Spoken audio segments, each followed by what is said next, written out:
Congratulations, everybody! Buena Familia! Maraming salamat!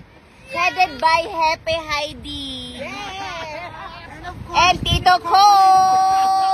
And of course, our host and our support system. Happy anniversary!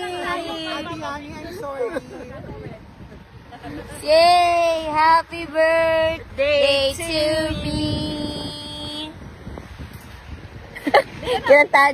Happening right now on Showbiz Balita. Kim Chiu fulfills her promises of going back to Isla Pulu in Navotas City.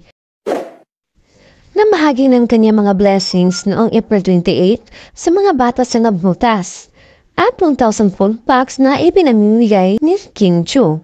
Ningin sa kaalaman ng lahat, sa Chinita Princess ay naging tradisyon na niya every year ang mamahagi niya ng kanyang blessings sa mga foundation. Saad pa ng actress na ang ginagawa niyang charity events ay naging party na ng kanyang birthday celebration taon-taon. Ito ang masayang birthday charity events ni Kim Chiu dahil ngayon ay kasama niya ang kanyang ate Lakam sa charity events na gaganapin niya sa Navotas kasama buong Chinita Princess Glam Team.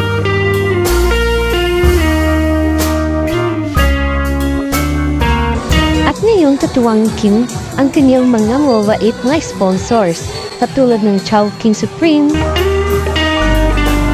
Sisters Napkin at Jolie's Bake Shop at madami pang iba.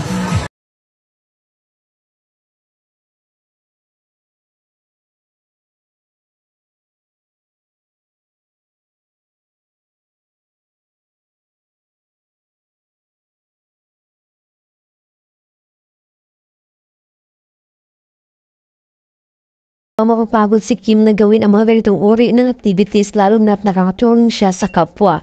Isang buong kuminadaan na pasaya niya dahil sa dala niyang pagkain, bigas, grocery at mga laruan. Kaya naman ang nakakatanang kapatidan si Lakam, proud daw sa kanyang kapatid.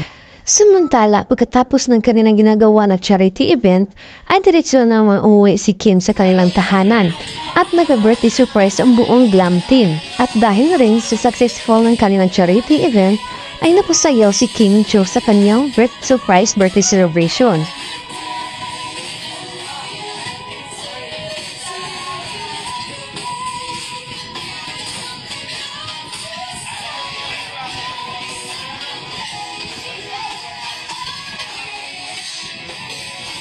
Nagkaroon lamang siya ng simpleng celebration at salo-salo para kay Kimi.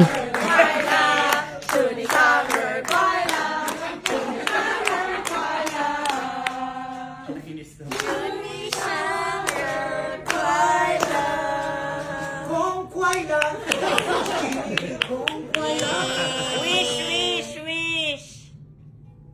Happy birthday! Happy birthday! Isa pa?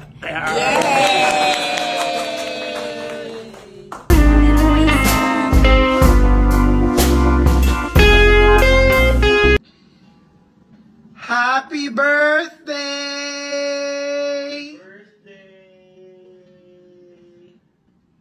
Isa pa?